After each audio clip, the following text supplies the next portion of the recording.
Hello friends, my name is Pawan.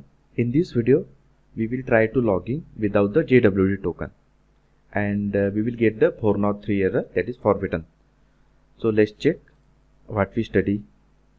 So in previous video lecture, we study about the authentication filter, which extend the username password authentication filter. Here we need to override the two methods, that is attempt authentication and successful authentication.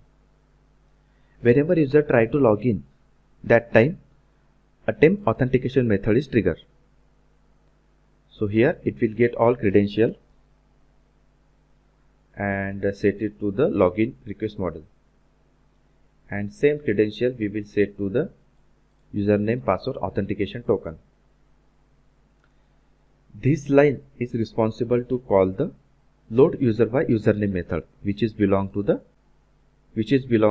user service IMPL, and it will check this user is present or not in database.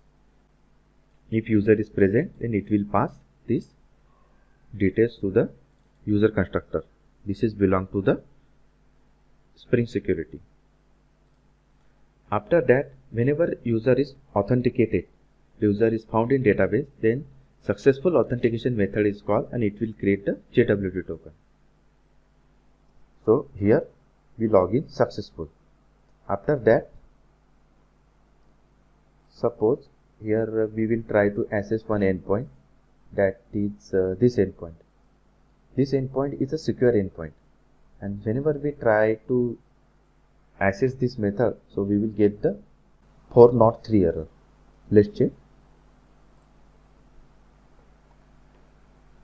Here this is belong to user web service, user WS, user status check.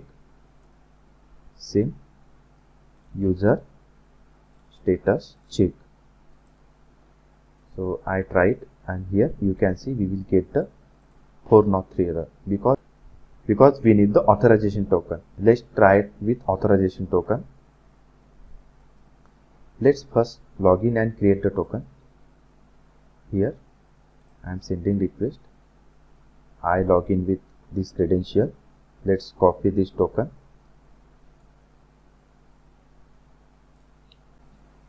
Let's add authorization.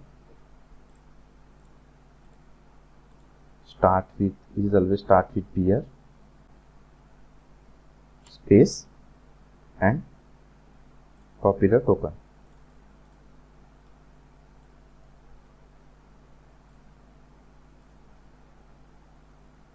Now send request again. You can see it is working port on the 8888. So let's check the token is valid or not in next video. Thank you.